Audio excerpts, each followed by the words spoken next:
Hoy otro domingo más que estamos en el programa Jueces y Creadores de Deporte, y hoy con una raza muy particular, una de las razas más nobles o más nuevas aprobadas por la COM, que es el arlequín portugués. Vamos a ver un poquito la historia, la última modificación que se hizo en la Orden Mundial de Jueces sobre el arlequín y el estándar ideal. Y después tenemos dos invitados, dos criadores especialistas en arlequines. Uno es el señor Juan Iglesias, de España, y otro es nuestro amigo Carlitos Brown, que ya es un abonado del programa, ya está todos los domingos acá, que es argentino, así que vamos a hacer un pequeño debate sobre la raza con respecto a cómo se ve en una parte y otra del mundo, ¿no? Y cómo, para ahí las experiencias, contrastar experiencias de criadores especializados. Así que bueno, buenas tardes y bienvenidos a ambos. Uriel nos acompaña y ahora se suman los otros chicos y vamos a empezar con el programa de hoy. Bien.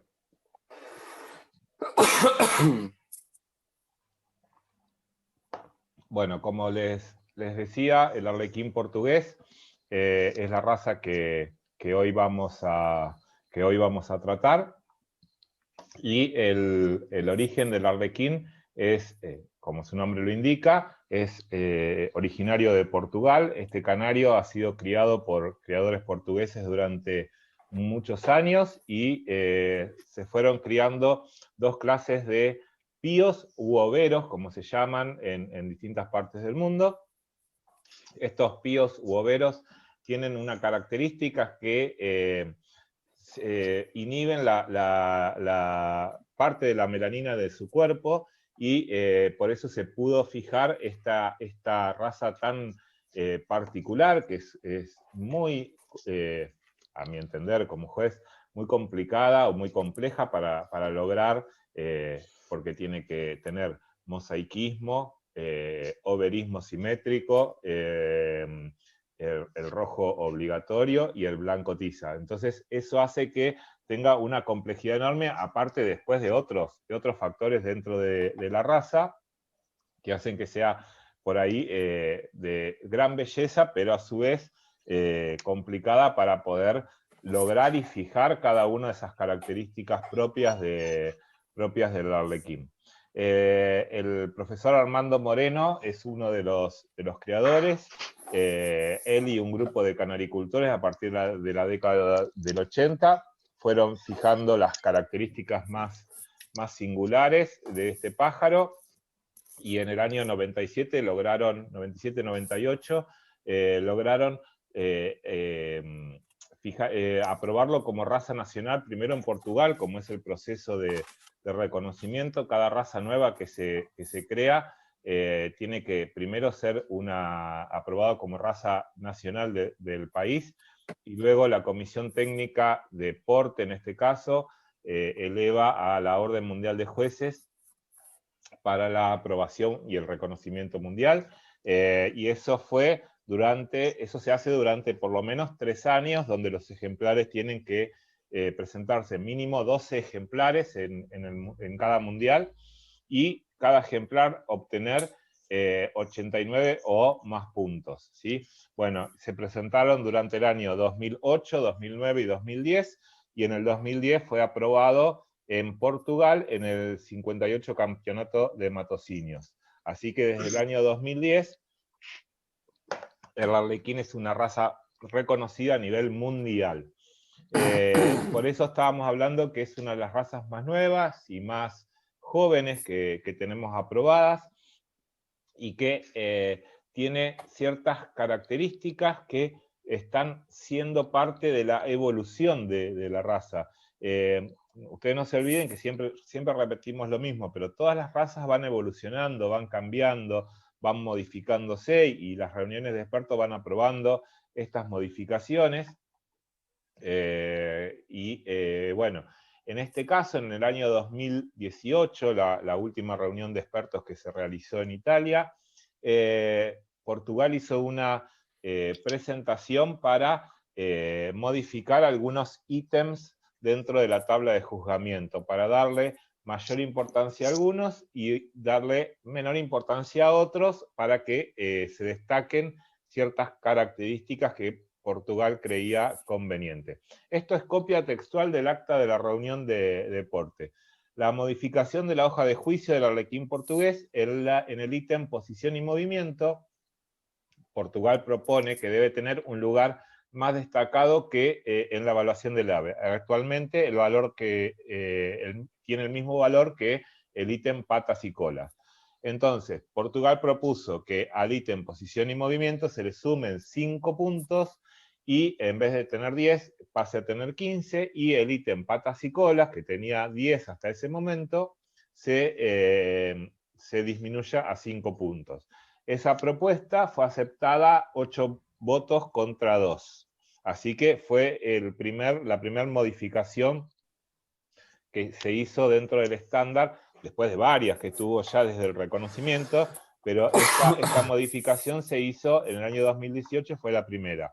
Y después se trató el ítem color, si bien no se cambió el puntaje del ítem color, sí se aclaró o se modificó lo que decía también textualmente el ítem. En este ítem color se modificó el siguiente texto. Equilibrado verismo, con presencia de color blanco tiza, de hipocromo rojo y blanco simultáneamente, que tiene rojo brillante en las áreas características del factor rojo mosaico. El dimorfismo sexual resultante se caracteriza por más extensión del hipocromo rojo en los machos que en las hembras y coloración artificial obligatoria. Bueno, eso también fue aprobado 8 votos contra 2, así que también fue aceptado, que fue la segunda propuesta. Y después, como era lógico, se propuso la separación. Si bien nosotros en Argentina ya lo teníamos en forma doméstica, no para las competencias internacionales, pero en las competencias internacionales los arlequines competían todos juntos, machos y hembras, y en realidad como tienen dimorfismo sexual, es más llamativo el macho que la hembra por la careta y por la tonalidad del hipocromo. Entonces eso hizo que también Portugal proponga que se produzca la apertura entre machos y hembras para el juzgamiento por separado en las competencias a nivel internacional. Y esa propuesta fue aceptada 6 votos contra 4. Así que bueno, ahí tenemos las 3 modificaciones que se hicieron en la raza y que hacen que, bueno, ahora las vamos a ir analizando dentro del estándar de excelencia, ¿sí? Si ustedes, chicos, quieren interrumpir o hacer alguna pregunta acá, la pueden ir haciendo, no hay ningún problema. Bien, entonces, en el estándar de excelencia, el primer ítem sigue siendo el cuerpo, la forma, el pecho y las alas, con 20 puntos, un cuerpo delgado, elegante, con hombros ligeramente visibles, pecho arredondeado o un poquito marcado. Si nosotros podemos ver en el dibujo del estándar, el pecho tiene una marcación que tampoco tiene que ser exagerada. La espalda estrecha, recta, en línea hacia la cola, y las alas bien largas, adheridas al cuerpo, sin cruzarse ni estar bajas o caídas. Ese ítem se mantuvo tal cual estaba. El segundo ítem es el copete, la cabeza y el cuello. Bueno, el copete y la moña, que después vamos a hacer, ya estuvimos, antes de arrancar, estuvimos debatiendo un poco y después vamos a debatir un poco más en vivo.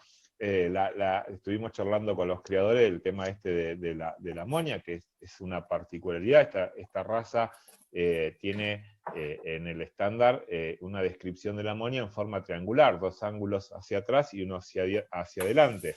Los que crearon la raza lo asemejan con un triángulo isósceles, ¿sí? La base del cráneo estaría compuesta, la base de la cabeza estaría compuesta por la base del triángulo, y la punta superior estaría apuntando hacia el pico.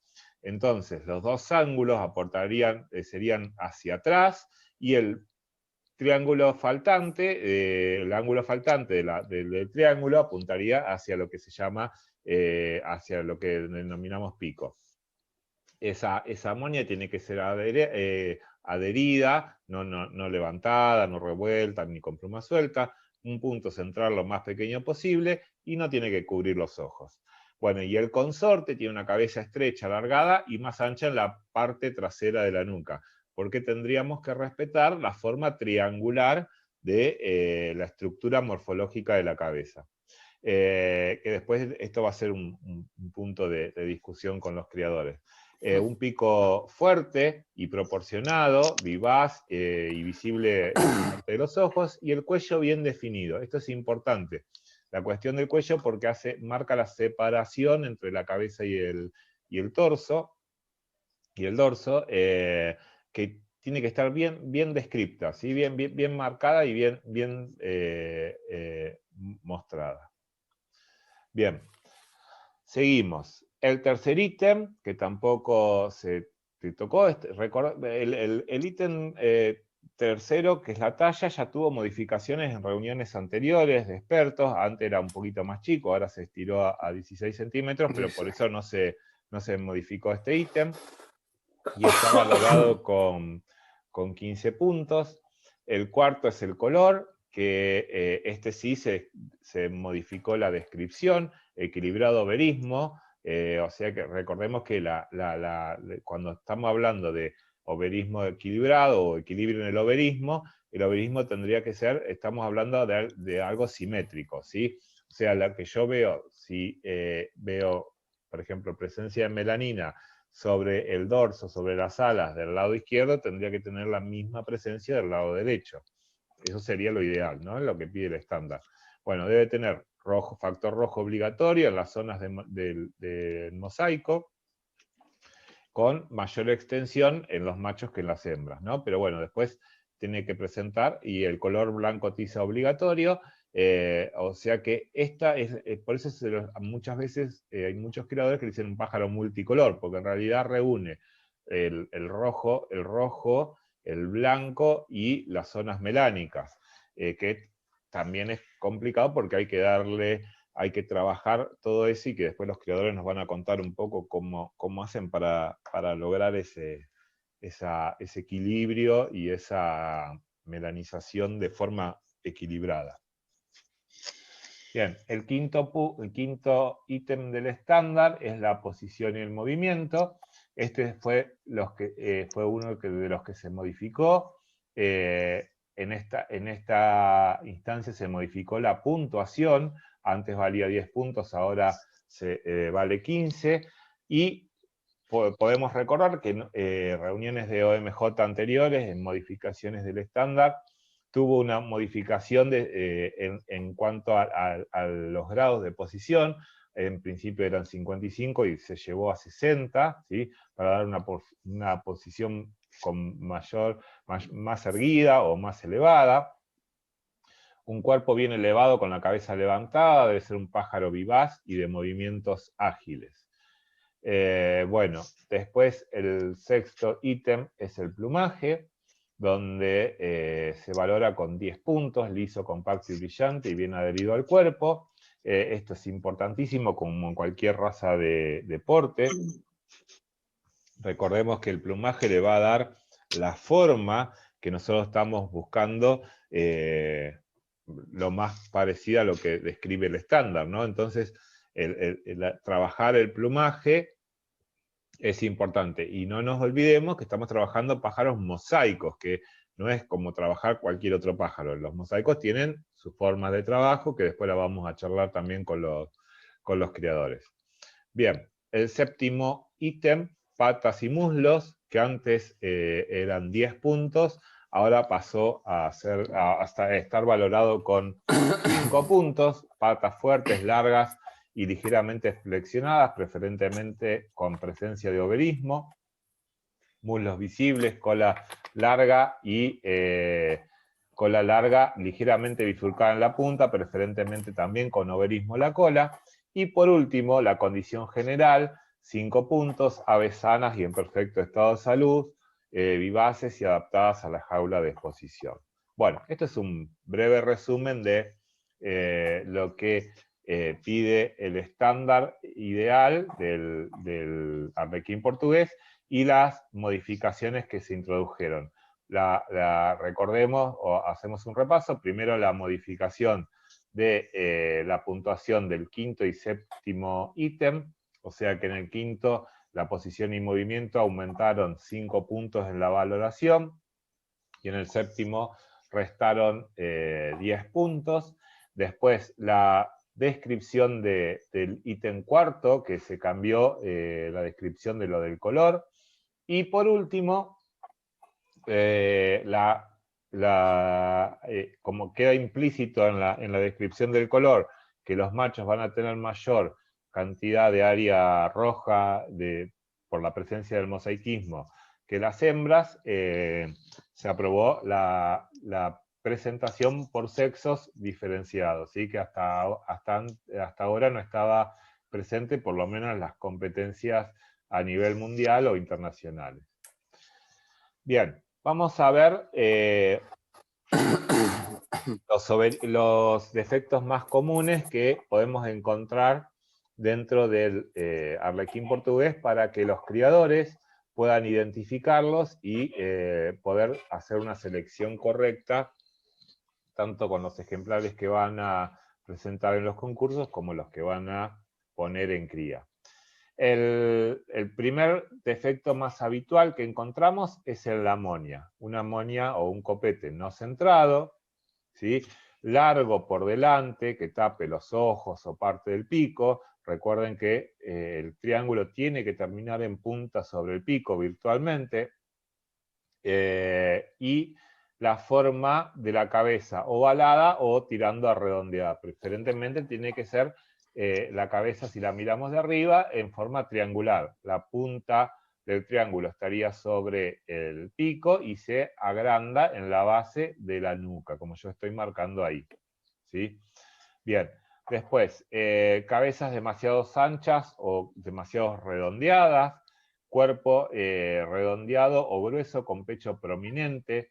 Hay mucha tendencia a encontrar pájaros como demasiado, cuando le están trabajando este tema del tamaño, que se fue estirando del arlequín. Recordemos que primero empezamos con 15, 15,5 y después ahora 16.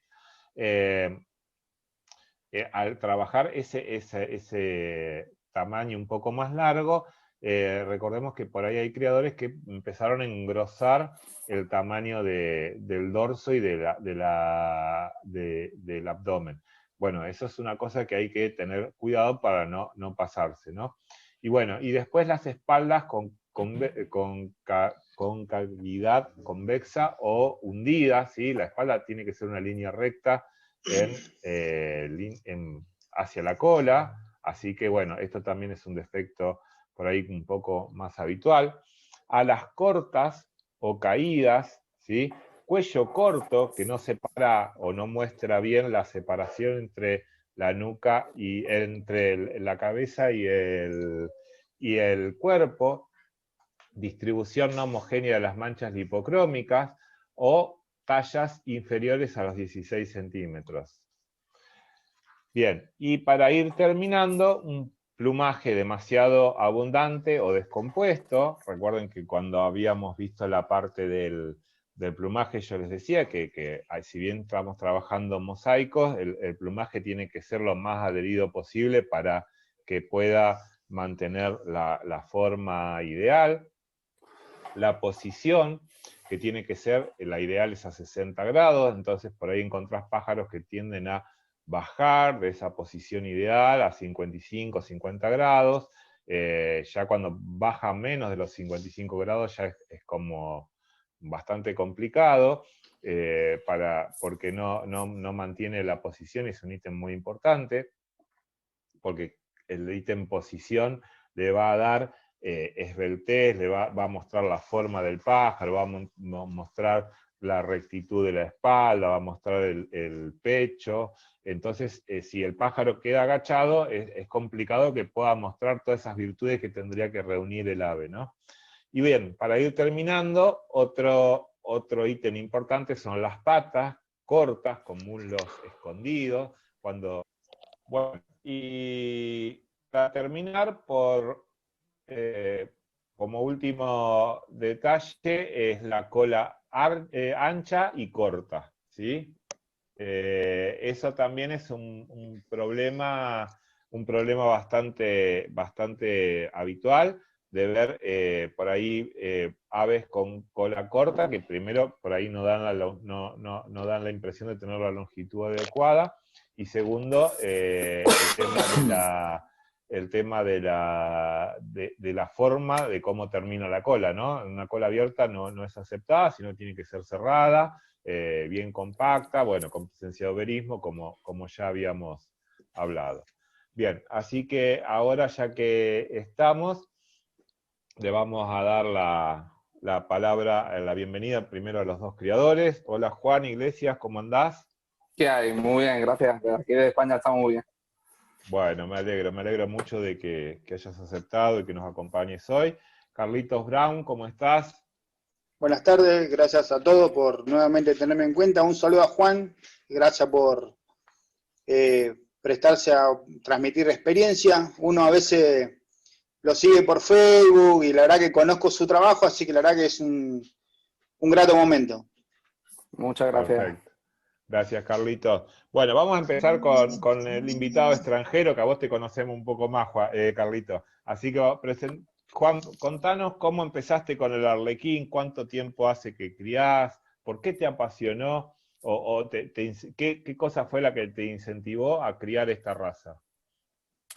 Pues nada, mis comienzos fueron hace más o menos unos 9 años, ¿vale? Yo nunca he criado canario, he tenido canario en casa como lo hemos tenido la mayoría de la gente, los padres, los abuelos.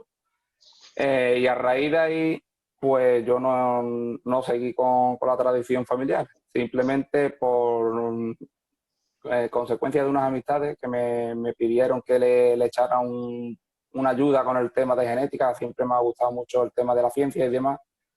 Me pidieron que le ayudara con el tema de genética, con una gama que estaban criando de color, y a raíz de ahí me empezó a picar el gusanillo de la cría de canarios.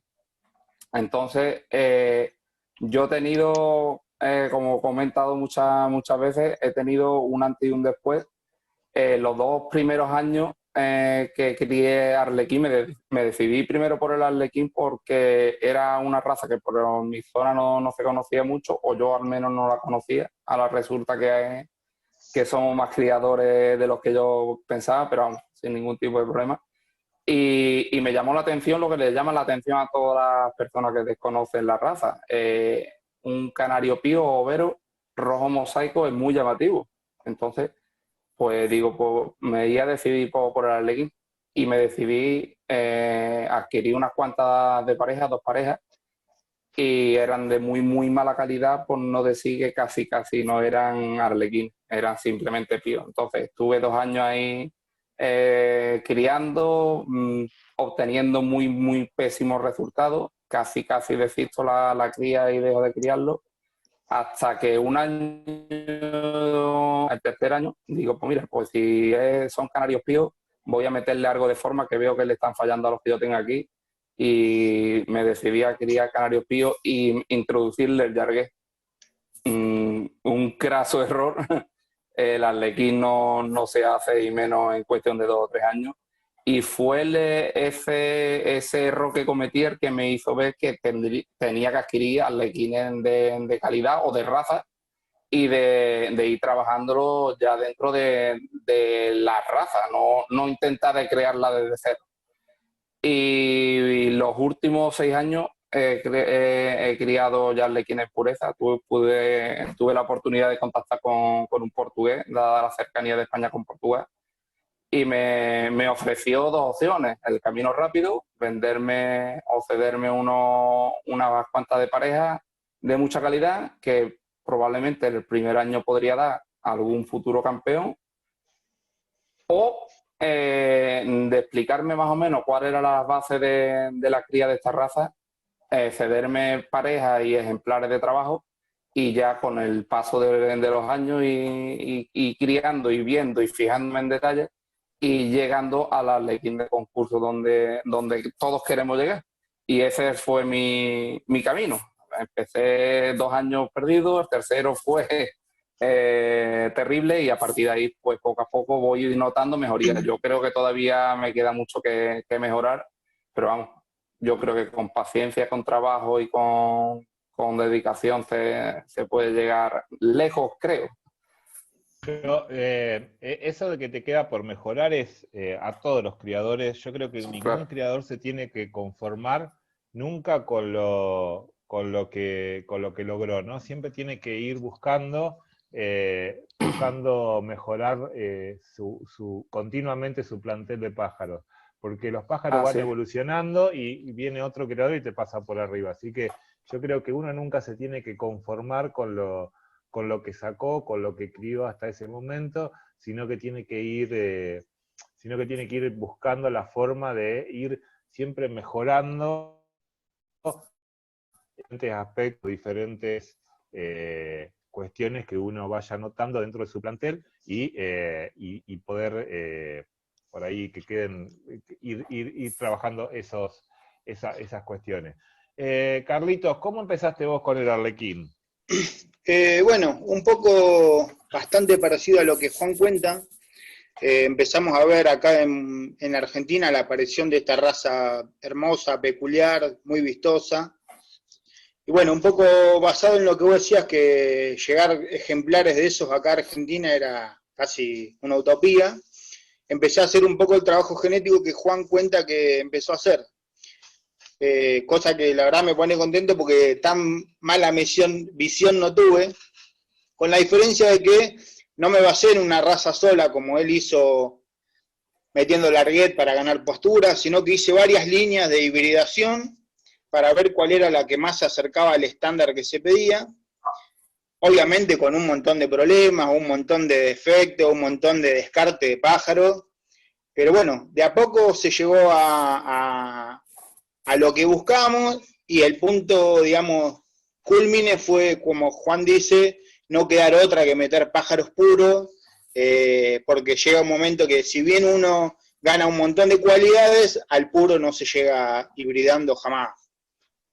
Así que hace 2 años atrás metí ejemplares puros, no deseché mi trabajo, sino que fui trabajando con las 2 líneas, y la verdad que por ahora se va avanzando bastante bien, con un montón de incógnitas, como la debe tener todo el mundo, que voy a aprovechar para preguntarle a Juan, pero bien, avanzando, que es lo importante, como vos decís, no quedarse con que este año saqué un campeón y ya está, sino seguir trabajando, porque sobre todo en esta raza nueva, es una raza que evolucionó rapidísimo. Si uno ve lo que cambió el estándar del pájaro en estos 10 años, son 5 pájaros diferentes, siempre tuvo algo diferente. Claro, sí.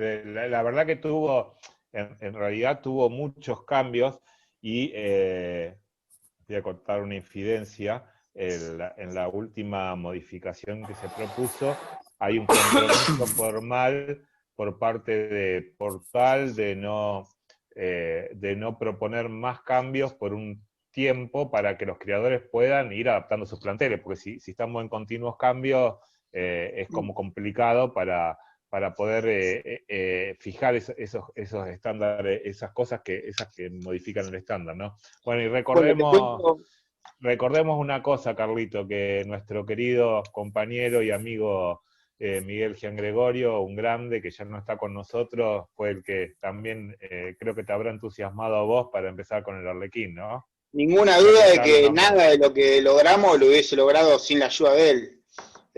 La verdad que... un grande, y aparte tenía un laboratorio en su casa, ¿no? Sí. Su criadero. Sí. Como todo en este ambiente, uno tiene adeptos y detractores. Bueno, nada, el que no lo conocía, Miguel tenía una forma de ser muy especial, era blanco o era negro, no había grises. Pero el hombre tenía un afán de enseñar y una capacidad de manejar ciertas cuestiones genéticas impresionantes. De hecho, yo empecé a trabajar con él copetes alemanes, porque él fue uno de los que impulsó a abrir la línea de copetes alemanes sin colores. Sí, señor, así que meterle copete a todas las variedades de colores que trabajábamos era un laburo importante. Bueno, cuando empecé a ver ese laburo genético, dije, bueno, si podemos hacer esto, podemos hacer el arlequín y empezamos a trabajar con él. En la actualidad quedamos 3 nada más en la sociedad, 4 haciendo este trabajo. Te cuento una confidencia, a partir de la charla del domingo hubo un alboroto, porque todos esperaban que, nos cambiaron el pájaro, tenemos que tirar todo, así que esto va a traer paño frío, la verdad que nos esperábamos, que no sabíamos con qué se nos iban a salir, así que bueno, solamente que hayan cuestionado criterios de juzgamiento no cambia mucho en el trabajo que tenemos que seguir haciendo. No, porque el pájaro sigue siendo el mismo, o sea, no cambiaron nada fuerte o sustancioso dentro del estándar, sino la valoración de los ítems. Así que bueno. Bueno, Carlito, bueno, un pequeño homenaje a nuestro querido Miguel Gian Gregorio, que nos debe estar mirando desde el cielo, y bueno, felicitarte también por el trabajo. Yo sé lo que ha trabajado Miguel y todos ustedes ahí en Aroa para lograr tener buenos arlequines. Así que bueno, vamos a seguir. Juan, contame. Contame qué es lo que priorizás dentro del arlequín en tu plantel. Cuando vos vas a seleccionar, yo te veo que vos por ahí ponés mucho en el Facebook, bueno, este es el macho seleccionado, macho de trabajo, hembra de trabajo. Contanos ese detalle, por ahí si tenés ganas de lo que vos quieras contar, pero de qué es para vos un pájaro de trabajo, qué es un pájaro de concurso, cuál es la diferencia, para que los criadores por ahí lo entiendan. Como tú bien has explicado, el pájaro de concurso tiene que cumplir una serie de características, ¿vale? Que lo diferencia claramente del pájaro de trabajo. Es simplemente una cuestión de términos. El pájaro de concurso lo diferencia, yo creo que única y exclusivamente en el tema de color. Tiene que ser pío y tiene que ser rojo mosaico, las dos cosas juntas. Entonces, todo lo que se salga de ahí, pájaros predominantemente melánicos, pájaros predominantemente lipocromos, o que no sean mosaicos, sean amosaicados, sean intermedios entre nevado y mosaico, pues todo eso lo considero pájaro de trabajo. Me gusta mucho, trabajo con pájaros de concurso, digámoslo así, y trabajo con pájaros de trabajo, pero me gustan mucho más los resultados obtenidos con pájaros de trabajo más que con los pájaros de concurso, con pájaros píos. Bajo mi experiencia, no sé si el resto de criadores coinciden con lo mismo, cuando trabaja muchos años pío con pío, pío con pío, pío con pío, el pájaro parece que torna hacia la forma y el cuerpo de un canario de color. Empieza a perder talla, empieza a perder postura, empieza a redondearse en la cabeza, mucha más pluma. Entonces, hay que trabajar con muchas líneas abiertas. Esa es la dificultad que le veo yo a esta raza, que tiene que trabajar en un mismo ejemplar, tiene que trabajar copete, que tiene que trabajar la moña, tiene que trabajar factor pío, que bajo mi punto de vista es uno de los más complicados, puesto que según he leído, estudiado, e investigado y demás, es un factor poligenético y muy complicado de fijar. Creo yo que es imposible. Como anécdota, el criador este que te he comentado portugués me decía que el 50% del acierto con el tema del pío corresponde al criador a la hora de seleccionar los ejemplares, y el otro 50% es suerte o azar. Entonces yo creo que ahí no fallaba mucho. ¿No? Sí. Es muy difícil porque hay que trabajar muchas características juntas. La cabeza, la posición, el tamaño, y después el multicolor del mosaico, el blanco tiza, las manchas melánicas, el equilibrio de las manchas melánicas. Es como un trabajo demasiado complejo, ¿no? Así que bueno.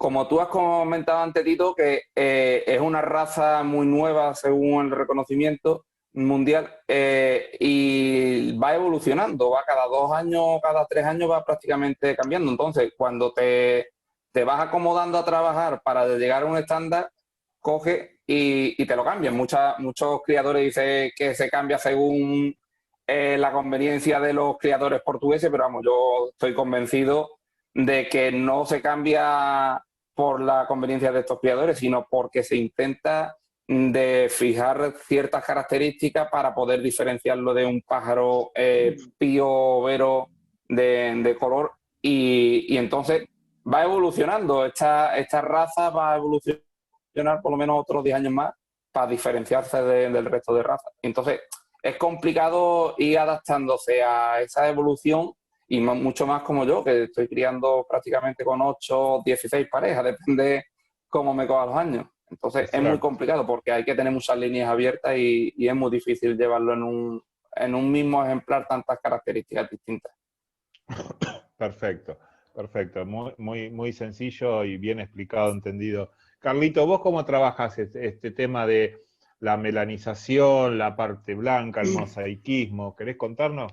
Sí, sí. Bueno, básicamente igual que Juan, la realidad que rara vez un ejemplar de concurso me ha servido como progenitor de, digamos, de nuevos ejemplares. Porque empieza a pasar lo que Juan dice. Empieza a apuntar a un lipocrómico mosaico, o empieza a apuntar a un cobre, o se empieza a tapar nuevamente el pájaro. Entonces, trabajo, como Juan dice, con muchas líneas abiertas, varias, donde en algunas líneas trabajo tamaño, en otras líneas trabajo copete, con varias líneas, y actualmente una de las preguntas que le iba a hacer a Juan es justamente si él tenía algún tips para obtener ese pájaro de concurso que todos buscamos. O actualmente yo estoy basado en el 50% de suerte y verdad que él dice, sí. Es la realidad. Este año en particular estoy obteniendo muchos pájaros simétricos, muchos overismos, cuando otros años tenía melánicos. La verdad que este año vengo bastante bien, pero bueno, nada, le traslado la pregunta a Juan, a ver si él trabaja con algún tip en especial o se basa solamente en ese 50% de suerte. Dale, no, dale, Juan. Yo sí, me baso en lo que tú estabas comentando. El problema es que es muy difícil. Una misma pareja, si la repite varios años seguidas sin modificar ejemplares, un año te va a dar, como bien dice, mucha cantidad de pío, otro año va a girar hacia melánico, otro año va a cambiar hacia lipocromo. La misma pareja, con la misma genética. Simplemente yo creo que es como interviene, según he leído en algunos sitios, 10, 15 factores genéticos distintos, es muy complicado que la recombinación genética coincida todo donde mismo. O una misma pareja en un mismo año te da una nidada de 4 o 5 píos, la otra te la da predominantemente el hipocromo o melánico. Es complicado el trabajo del pío. Después sí, el trabajo del factor mosaico. Pues sí, pues trabajando con ejemplares más mosaicos. El problema que le veo yo al factor mosaico es que ancha mucho la estructura de la pluma y redondea demasiado el pájaro, lo hace demasiado plumón. Hay que trabajar siempre mucho pluma corta con pluma larga. La postura, por ejemplo, la trabajo también mucho con... La postura no, perdón. La largura, el tamaño del pájaro con ejemplares nevados o intermedio entre nevado y mosaico. Es un trabajo constante, porque cuando trabajas, por ejemplo, con mosaico, con nevado, para darle un poquito más de talla, después tienes que ir trabajando la limpieza y llevándotelo otra vez al mosaico. Es complicado. Sí, hay gente que dice que esta raza tiene mucho desperdicio. Yo digo que no, que si el desperdicio es de calidad son los pájaros que dan los pájaros de concurso luego, entonces es complicado. Sí, claro. Sí. El tema trabajar, por ejemplo, por eso yo cuando hacía la descripción del estándar, que hablaba del mosaicismo y del plumaje, lo importante es cómo trabajamos el largo de la pluma, ¿no? Porque si no damos pájaros excesivamente plumudos, si no manejamos bien la pluma ancha y larga, o al revés, si no lo hacemos mucha pluma corta, vamos a dar pájaros por ahí demasiado apretados en el plumaje, y no va a mostrar esa forma que estamos buscando. Entonces hay que también combinar, aparte de todo la otra serie de factores que tenemos que combinar también ese factor que es el plumaje, que es esencial para que me dé la forma adecuada del pájaro, ¿no? Sí, pero con el último cambio que hubo en el 2018 en cuanto al ítem color, antes te decía que tenía que tener las zonas melánicas equilibradamente repartidas, pero te mencionaba el factor rojo mosaico obligatorio y el blanco tiza. Entonces, un pájaro más o menos nevado cumplía esas características. En el momento que ha puesto el rojo en la zona de elección del mosaico, ha cambiado totalmente el chip de trabajar. Ya te añade otra cosa más a esta raza. Le añade también ahora trabajar en cuanto a categoría. Y Claro. es complicado. Claro, porque Eso te iba a encima preguntar, Juan, abre la ¿cómo? categoría. Sí, Uriel. Eso te iba a preguntar, Juan, perdón, Tito. Eso te iba a preguntar cómo haces para trabajar la presencia en el color junto con los nevados como vos decías, las nidadas tan diferentes, para que no se te redondee el pájaro, en la estructura de pluma, todo, es complicado. Yo tengo mi propia teoría que el tema de posición, talla, forma y cuerpo, la esencia del arlequín, no sé si estaré en lo cierto o no, la tiene el pájaro melánico. O es más fácil de conseguir a través de los pájaros melánicos que de los lipocromos y de los píos. Entonces, en mi criadero, en mi aviario, siempre intento tener buenos ejemplares melánicos, que cumpla todas las cualidades de un arlequín bueno en condiciones, a falta del pío y el rojo mosaico, porque la mayoría de estos melánicos tiende a ser intermedio entre nevado y mosaico de categoría. Yo creo que a raíz de ahí es por donde vamos trabajando, siempre limpiando categoría por compensación y manteniendo lo que es forma y talla. Es complicado.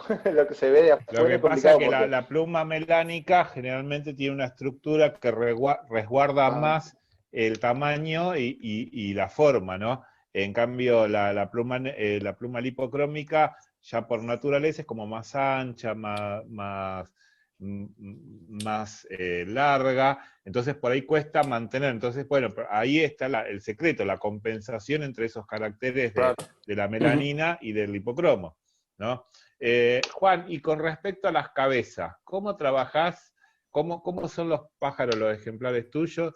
¿Y cómo buscás esa descripción del estándar con respecto a la cabeza? Cuando vos quieras ver los dibujos que vos Sí, hiciste, me decís yo. voy a comentarte una cosita, porque cuando habla de cabeza en el arlequín, ¿habla de cabeza con copete, con corona, o habla de cabeza de consort, ¿vale?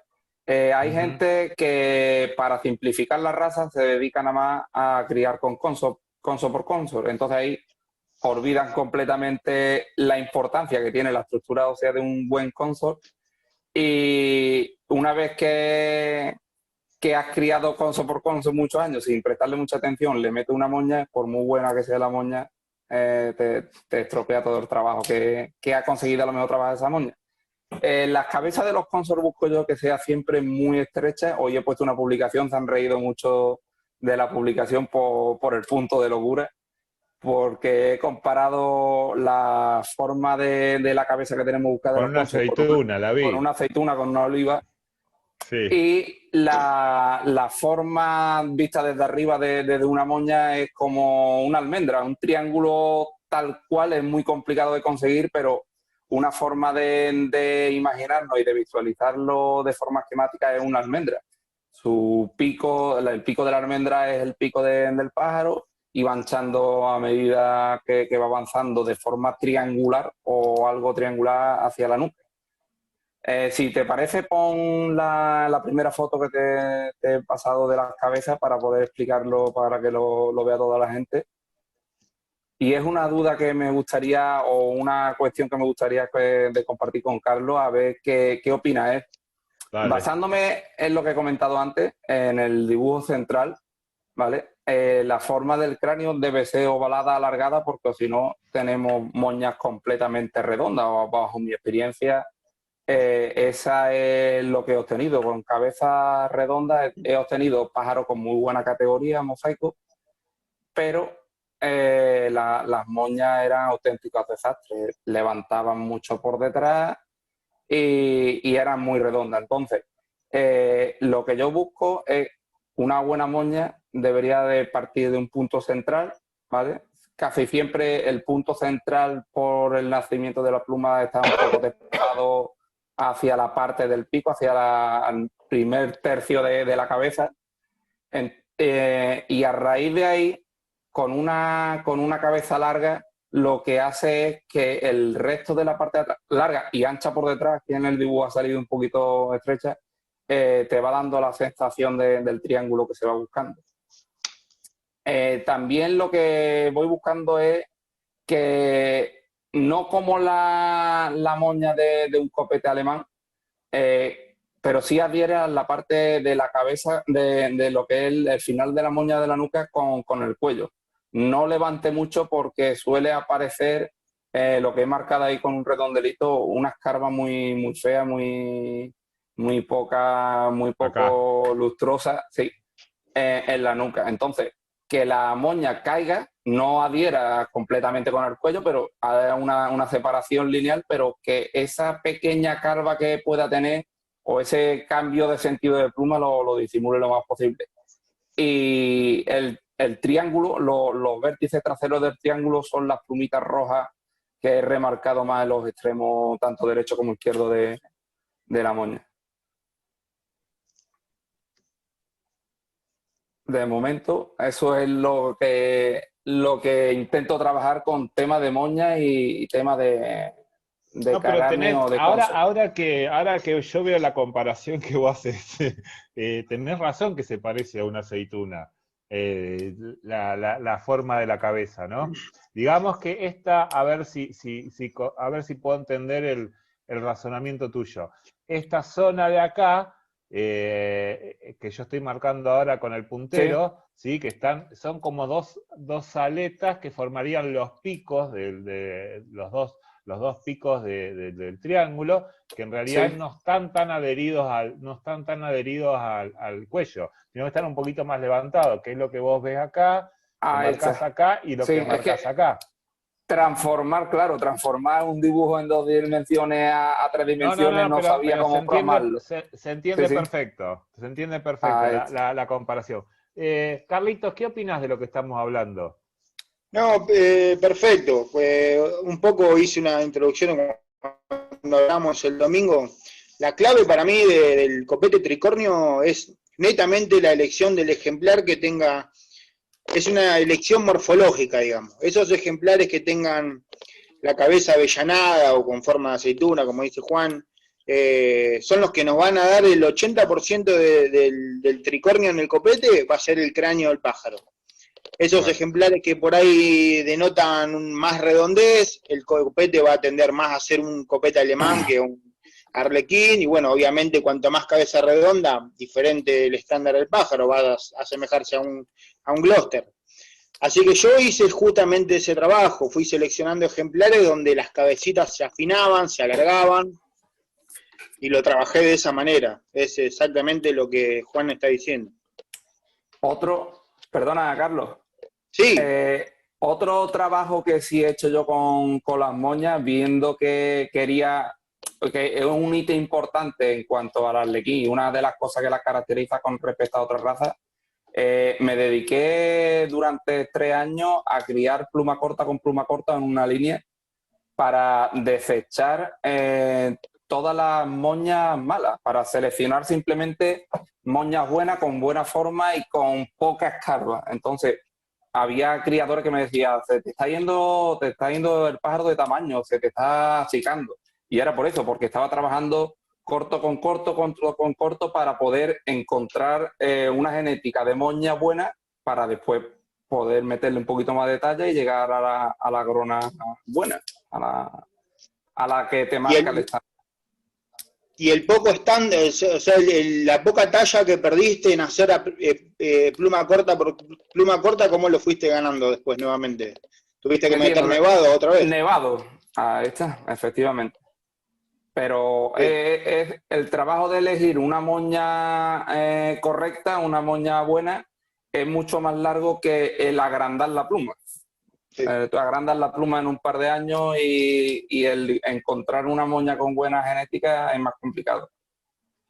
Yo Bien. siempre lo comento, si tiene una moña muy buena y le metes una cabeza consor mala, te la va a estropear. O todo lo contrario, si tiene un consor bueno y le mete una genética mala de moña, pues no hay manera de arreglarlo. Tiene que compensar el trabajo de las dos líneas. Perfecto. Bien. Esto es esencial remarcarlo, ¿no? Para que los criadores lo puedan entender. Tengo que buscar ejemplares con la estructura ósea adecuada para que me futuro el copete o la amonia que yo estoy buscando. Es lo mismo que pasa con el copete alemán, ¿sí?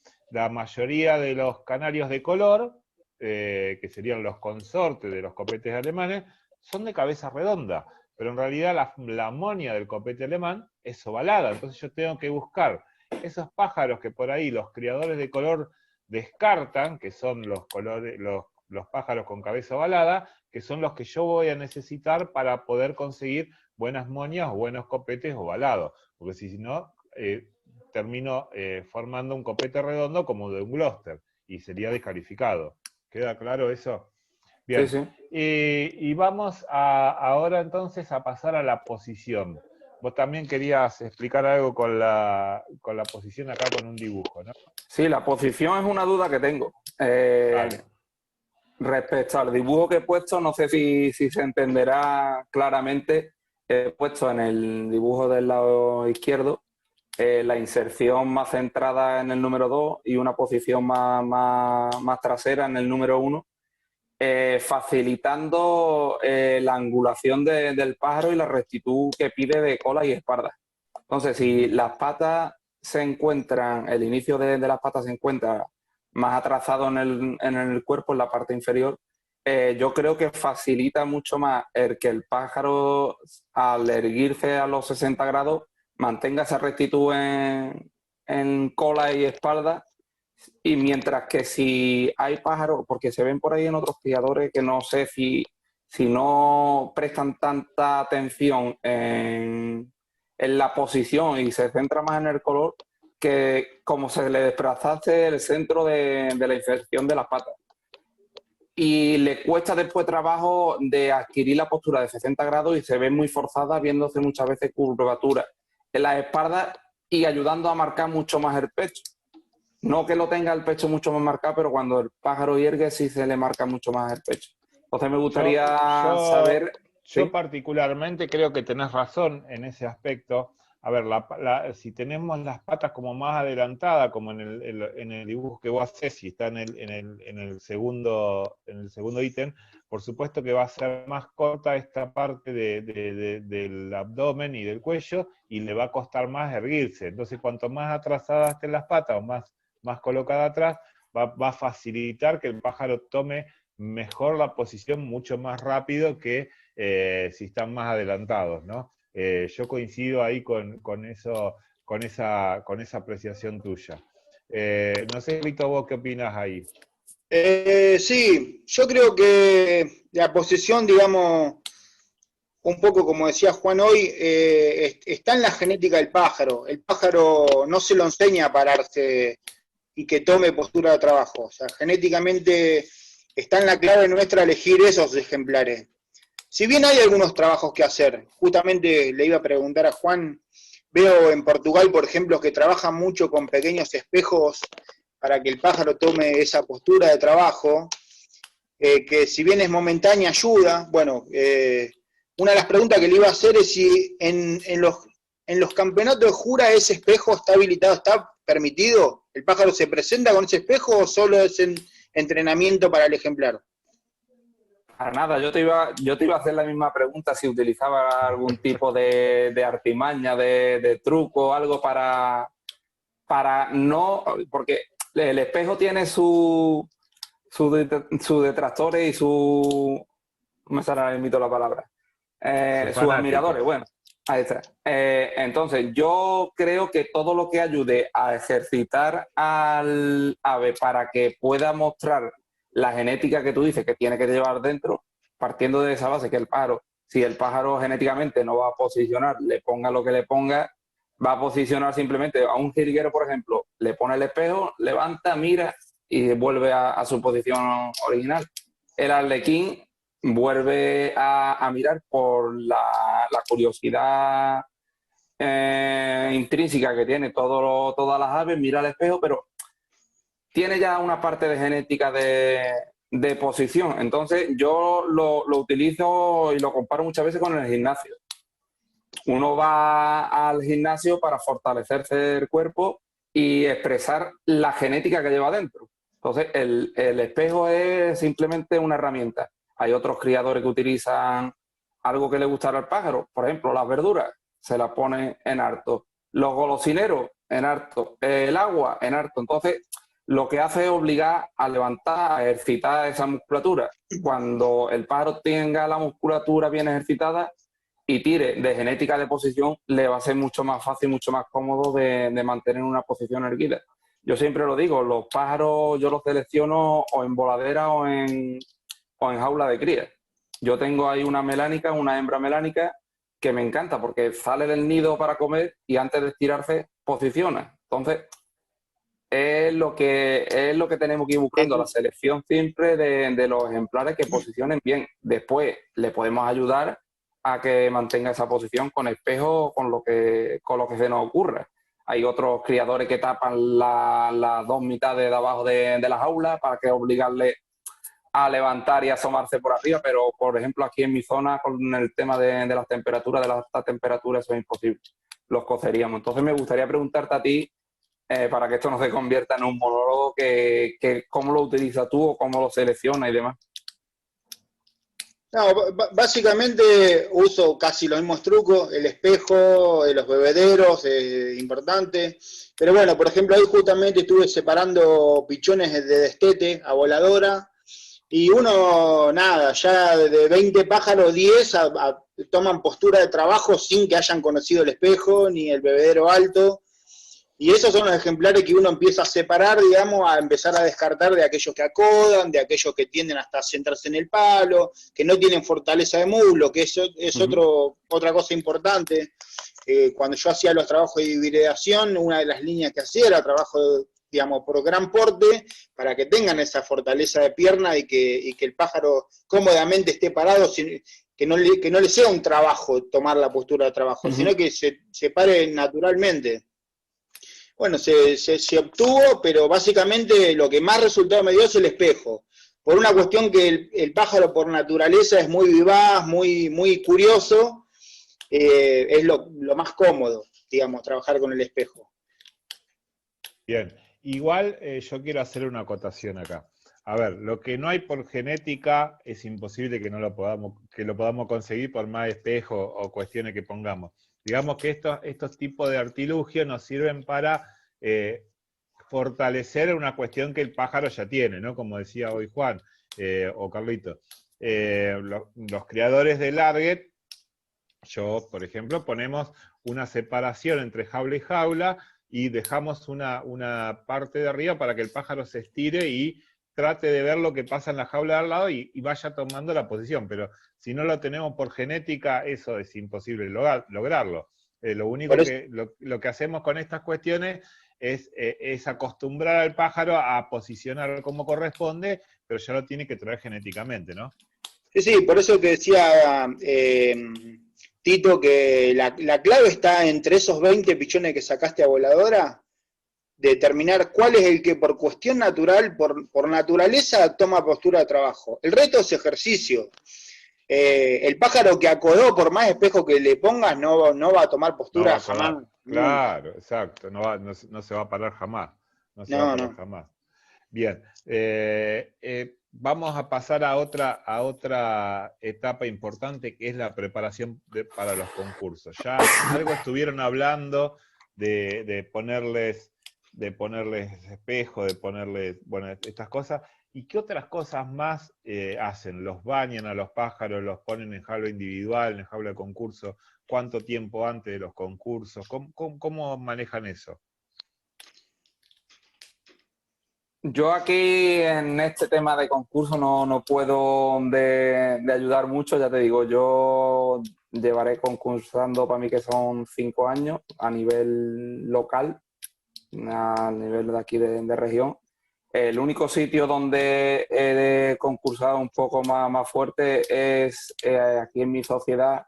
Lleva 4 años organizando un monográfico del Arlequín. El año pasado encerró en el monográfico 260 pájaros, si no me equivoco, pájaros arriba, pájaros abajo, y con muy buena calidad y de muchos criadores. Entonces ahí es lo único donde me he movido yo en cuanto a nivel de concursos, porque no me veo todavía capacitado para llevar pájaros a un nacional, ni mucho menos a un mundial, aunque este año tenía pensado el poder concursar, ya que era aquí el nacional aquí en Valencia, en España, digo el nacional, perdón, el mundial, pero yo creo que hasta me ha venido bien el tema este de la pandemia, que me ha dado un año más de margen de trabajo e intentar de retomarlo ya para el año que viene, el tema de un mundial. Respecto a preparar, pues lo que hemos estado diciendo, intentar de fortalecer los pájaros lo más posible. Baños no suelo bañar con productos, lo que sí le tengo puesto es casi a diario agua con sales de baño. Y otra cosa que sí hago mucho para los concursos es hidratar las patas. Unas patas secas, aunque sean overas, aunque sean pías, no resalta tanto cuando le da un poco de hidratación a la zona de las patas, que hace resaltar mucho más el pío de las patas, aunque ahora tiene menos valor, pero es una cosa que a mí personalmente me gusta verlo. Perfecto. Y quitando No, eso... no, te preguntaba lo de los baños, eso lo de las patas es muy buen dato. Lo de los baños te preguntaba porque en realidad, a ver, el ítem plumaje es importante porque le da la forma al arlequín, entonces por ahí el tema de bañarse hace que las plumas se aprieten de forma tal que marquen o muestren bien la forma del pájaro, ¿no? Entonces por eso es importante por ahí bañarlos o ponerles bañadera, como uno se acostumbre, ¿no? Yo en mi caso, como tengo mucho, los baño directamente yo con un rociador. Pero bueno, son diferentes formas. Carlitos, ¿vos cómo trabajás para los concursos?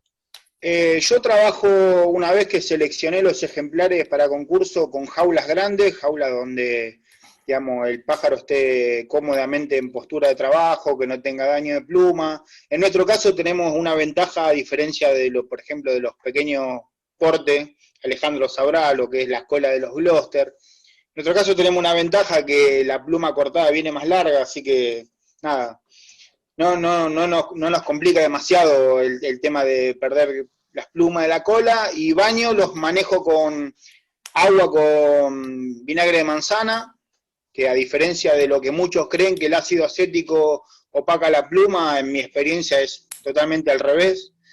Humecta y le da un brillo especial a la pluma, y a la vez nos sirve por cuestiones sanitarias, ¿no? Cuestiones de ácaro. Sí, señor. Coincido totalmente con eso. Coincido Así totalmente. que...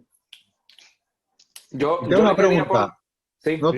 ¿No trabajan con dos palitos, uno más bajo y uno más alto, para buscar posición? No. Yo en mi caso no. No, en mi caso no. Porque yo Solamente...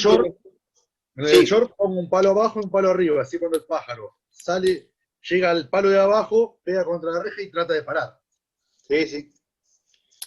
¿Se entiende? Sí, yo ya te digo, en las ramas de hibridación, cuando trabajé con gran porte, una de las líneas que intenté trabajar fue con los Yorkshire por una cuestión de la talla del pájaro, y lográbamos que obtenga la postura de esa forma. La realidad es que achicar esas cabezas y eso es imposible. Imposible. Son esas locuras que uno intenta hacer. Y bueno, pero es parte del trabajo, es hasta encontrar la raza que se ajusta a ese tipo de trabajo.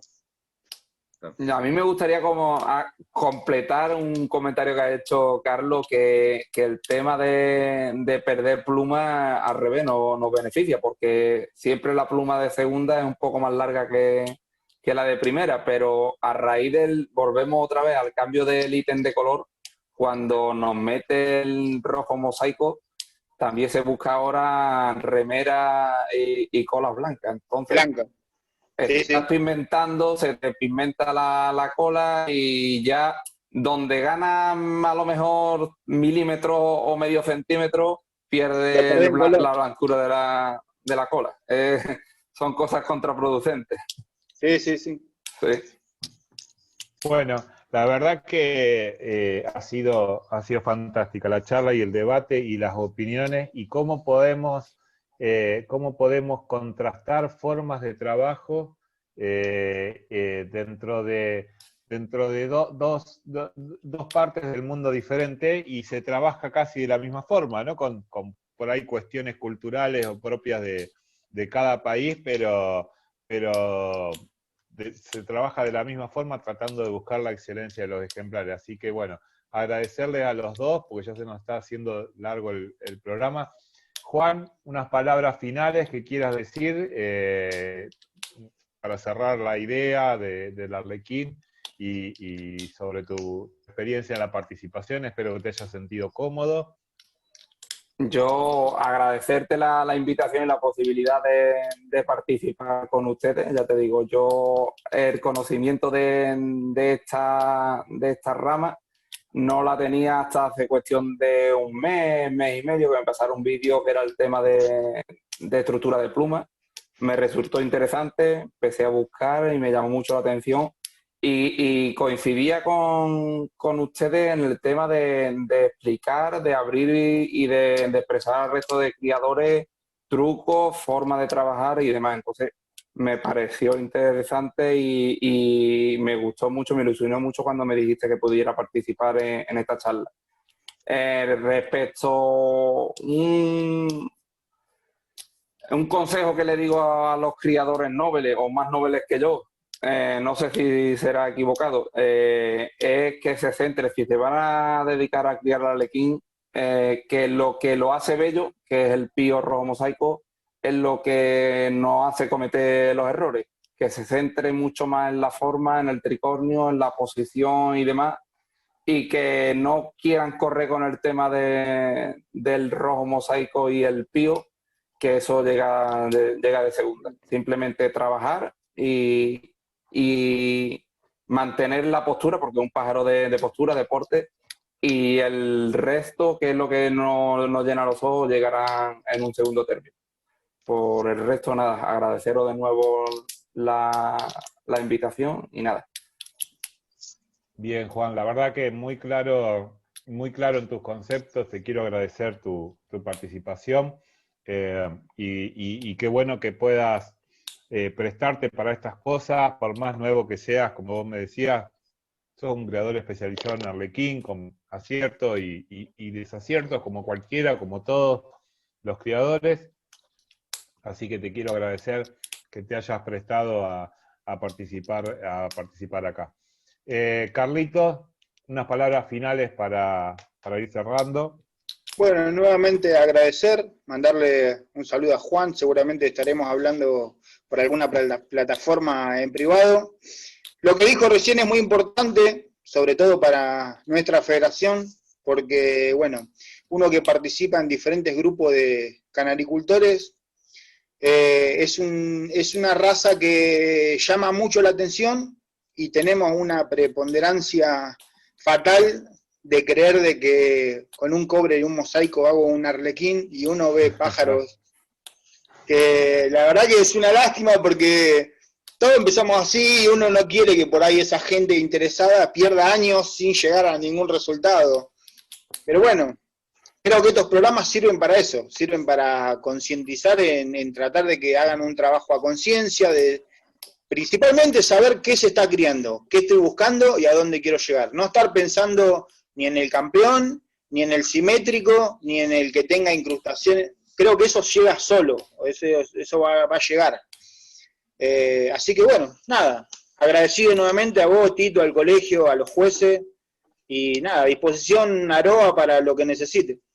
Gracias, Carlitos. Como siempre, un saludo grande a toda la gente de Aroa, personas excelentes y que siempre están apoyando el trabajo que hacemos del colegio y más de la rama aporte. Y bueno, por supuesto que tenemos un fondo común, un trasfondo que es nuestro amigo común, Miguel, que ya lo nombramos hoy, Miguel Gian Gregorio, que seguramente nos estará guiando desde el cielo. Gracias, Carlito, un abrazo grande. Uriel, palabras finales.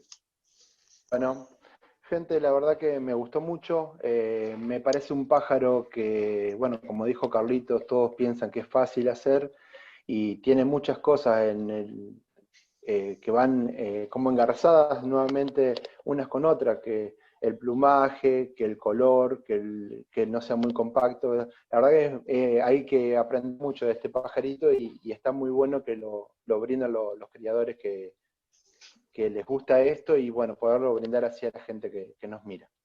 Muchas gracias y muy amable por su participación, muchachos. Gracias, Uri. Alejandro. Bueno, yo quería agradecer a los dos criadores especializados, de lo importante, de lo que nosotros decimos siempre, que lo importante es ser especializado hoy, para lograr buscar el pájaro este, que es bastante complicado, tiene muchos ítems. Me encantó eso, que sean especializados y que le den para adelante, que el pájaro sale a la larga. Y sí. Sí, Muchas gracias. con trabajos, pero tardará. Gracias, Ale. Y bueno, voy a retomar las palabras que dijo Alejandro para despedirme. Si hay algo que nosotros estamos bregando desde el primer día que empezamos con esta charla es la especialización. Creo que es el único camino que hace que vos puedas crecer como criador. Criar 2 yuntas de cada raza, no sos especialista de nada. Ahora cuando vos pones 8, 10, 12, la cantidad de yuntas que puedas poner de una raza, ahí empezás a aprender realmente el manejo de la raza. Y creo que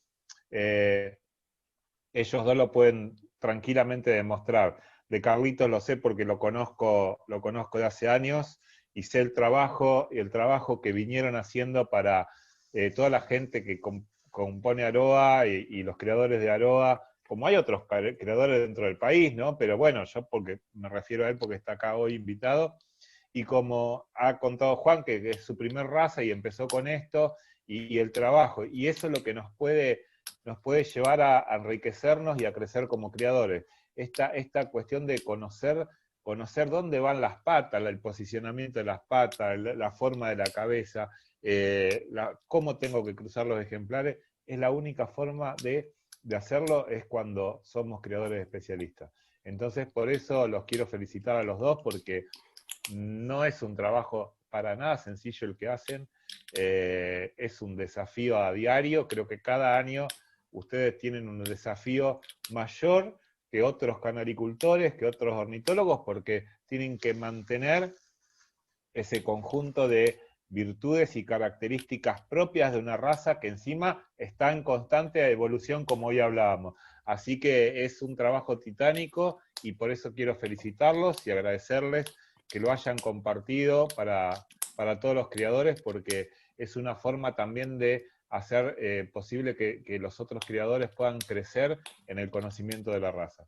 Así que bueno, les mando un abrazo grande, les agradezco su buena predisposición y nos estamos viendo, si Dios quiere, el próximo domingo acá por el canal de YouTube. Gracias y nos estamos viendo.